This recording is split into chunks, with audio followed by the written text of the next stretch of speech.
अस्सलाम वालेकुम। मैं खालिद बेग अपने नाज़रीन की खिदमत में हाज़िर हूँ। नाज़रीन, जंगें सिर्फ सरहदों और तोपों और टैंकों से नहीं लड़ी जाती, बल्कि किसी भी कौम की असल जंग उसके अंदरूनी किरदार और उसकी मईशत और उसके कौमी वक़ार की होती है। आज हम भारतीय रियासत, उनका नाम नहाद सुपर पावर बनने की खुशफहमी और उनकी खोखली अस्करी ताकत का एक ऐसा स्ट्रेटजिक और नफसियाती पोस्टमार्टम करेंगे जिसकी बुनियाद खुद भारत की सबसे बड़ी दानिशवर खातून, आलमी शोहरत याफ्ता मुसन्निफ़ा और बुक प्राइज़ याफ्ता अरुंधति राय की एक हालिया और तलखा खेज़ बयान पर मबनी है।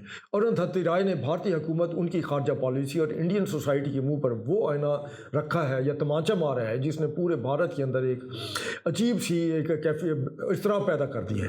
उन्होंने इंतहाई दुख और गुस्से के साथ कहा है कि ईरान अमेरिका के सामने डट कर खड़ा हो गया, जबकि भारत खौफ से कांप रहा है। मुझे इस बात पर शर्म आती है कि हमारी हुकूमत किस कदर बुज़दिल और बगैर रीढ़ की अड्डे वाली हो चुकी है।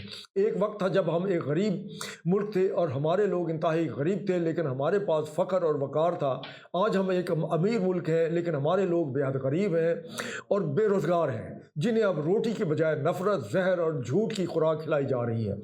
हमने अपना फ़ख्र खो दिया है, हमने अपना वक़ार खो दिया है, हमने अपनी हिम्मत खो दी है। सिवाय हमारी फ़िल्मों के, और वो भी बॉलीवुड की एक्शन और अजीब फजूल सी फ़िल्मों के। नाज़रीन, अरुंधति राय का ये बयान महज चंद जुमले ही नहीं, बल्कि ये भारत की मौजूदा ग्रैंड स्ट्रेटजी, उनकी मुआशी हकीकत और इंडियन आर्मी के गुब्बारे में मौजूद उस खोल के बेरहम और उसके हवाले से एक सच्चा तजरिया है। अगर हम इस बयान के पहले हिस्से का स्ट्रेटजिक जायज़ा लें तो भारत का दावा है कि वो विश्व गुरु यानी दुनिया का उस्ताद और एक आलमी सुपर पावर है, लेकिन जब बात आलमी सियासत में स्टैंड लेने की आती है तो उनकी बुज़दिली खुलकर सामने आ जाती है। अरुंधति राय ने बिल्कुल दुरुस्त निशानदेही की है कि मशरिक़ वस्ता में जिस तरह ईरान ने मगरबी ताकतों और इसराइल की गुंडागर्दी की आंखों में आंखें डालकर जवाब दिया, और उसके मुकाबले में भारत अमेरिका और मगरब का महज एक प्रॉक्सी और कासालेस बनकर रह गया है। इंडिया जो स्ट्रेटेजिक ऑटोनॉमी यानी खुद मुख्तियार खारजा पॉलिसी का ढोड़ा और पीटा करता था, आज वो क्वाड, चीन के खौफ से क्वाड जैसे अमरीकी इत्तेहादों में पनाह मांगता है। और अब जब इसी मगरब की जानिब से कनाडा और अमेरिका में सिख रहनुमाओं के कत्ल पर भारत को जलील किया जाता है तो उनकी वजारत खारजा सिर्फ मिनमना कर रह जाती है। और इससे भी बढ़कर शर्मिंदगी ये है जो उसके दूसरे बयान और उसके बयान के दूसरे हिस्से में है कि भारत की अंदरूनी मुआशी और समाजी तबाही जो है वो बहुत बढ़ गई है। इंडियन मीडिया और मोदी हुकूमत दुनिया को ये दिखाते हैं कि वो दुनिया की 5वीं बड़ी मईशत है, उनके पास अंबानी और अडानी जैसे अरबपति मौजूद हैं, लेकिन ग्राउंड रियलिटी ये है कि करोड़ों नौजवान बेरोज़गार हैं। भारत की यूथ इस वक्त सड़कों पर धक्के खा रही है। इन बेरोज़गार और भूखे नौजवानों को बगावत से रोकने के लिए इंडियन एस्टेब्लिशमेंट और RSS ने क्या स्ट्रेटजी अपनाई है? अरुंधति राय के मुताबिक उन्हें नफरत, जहर और झूठ का चूरन खिलाया जा रहा है। जब एक नौजवान रोज़गार मांगता है तो उसे हिंदुत्व का नशा पिलाकर मसाजिद शहीद करने, अक़लियतों पर जुल्म करने और पाकिस्तान के खिलाफ जंगी जनून में मुब्तला कर दिया जाता है। इंडियन TV चैनल्स और उनका बदनाम ज़माना गोदी मीडिया रात दिन पाकिस्तान और मुसलमानों के खिलाफ जहर उगलता है ताकि अवाम का ध्यान भूख, महंगाई और बेरोज़गारी से हटाया जा सके। जब कोई रियासत अपने शहरियों को तालीम और मुआशी तरक्की देने की बजाय अक़लियतों के खून और नफ़रत की बुनियाद पर खड़ी हो जाए तो उसकी बुनियादें अंदर से गल सड़ जाती हैं।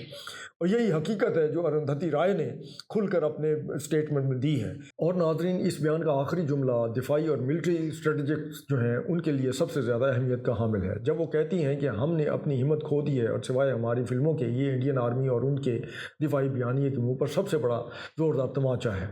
भारत ने पिछली 2 दहाइयों में बॉलीवुड की फ़िल्मों के ज़रिए पूरी दुनिया और अपनी आवाम को एक स्ट्रेटजिक धोखे में रखा। बॉलीवुड की स्क्रीन पर दिखाया जाता है कि इंडियन आर्मी का एक सिपाही अकेला ही सैकड़ों दुश्मनों को मार गिराता है। उनके जहाज़ पाकिस्तान और चीन के अंदर घुसकर तबाही मचा देते हैं और वो पूरी दुनिया पर फतह हासिल कर लेते हैं। लेकिन अगर ग्राउंड पर मिलिट्री की हकीकत को जांचा जाए तो 27 फरवरी, जब हम गुज़श्ता वर्ष 2025 में मई के दौरान भारत की तरफ से बर्पा किया गया ऑपरेशन संदूर और उसका जिक्र जब करते हैं اور ان کے اس میں ایئر فورس کی جو تباہی ہوئی، اور جس طریقے سے پاکستان کے شاہینوں نے انڈیا کے 4 رافیل کے علاوہ بھی جو ہے کچھ طیارے مار گرائے، اور جب ہم یہ سارا کچھ جو ہے سامنے دیکھتے ہیں اور دنیا بھی دیکھتی ہے، اور پھر اس کے ساتھ ہی بھارت کے عوام بھی دیکھتے ہیں، اور ان کو جب اس سے ہٹ کر چین کے مد مقابل گلوان ویلی میں اپنی فوجوں کو پڑتی ہوئی مار کا علم پڑتا ہے، اور وہ فلمی ہیروز جنہیں ہالی ووڈ میں ٹینک اٹھاتے اور دکھایا جاتا ہے، وہ چینی فوجوں کے ڈنڈوں اور خاردار توروں سے مار کھا کر اپنی جانیں بچاتے ہوئے بھاگتے ہیں اور اپنے ہزاروں مربع کلومیٹر کے علاقے سے ہاتھ دھو بیٹھتے ہیں۔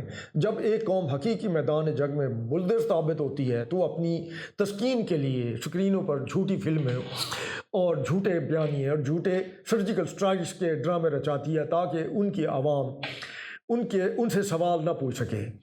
اور ناظرین، ارندھتی رائے کا یہ اعتراف پاکستان کے لیے ایک انتہائی اہم پیغام ہے۔ یہ ہمیں بتاتا ہے کہ ہمیں بھارت کے اربوں ڈالر کے امپورٹڈ ہتھیاروں اور ان کے میڈیا کے ہائیبرڈ وارفیئر سے مرعوب ہونے کی ہرگز ضرورت نہیں ہے۔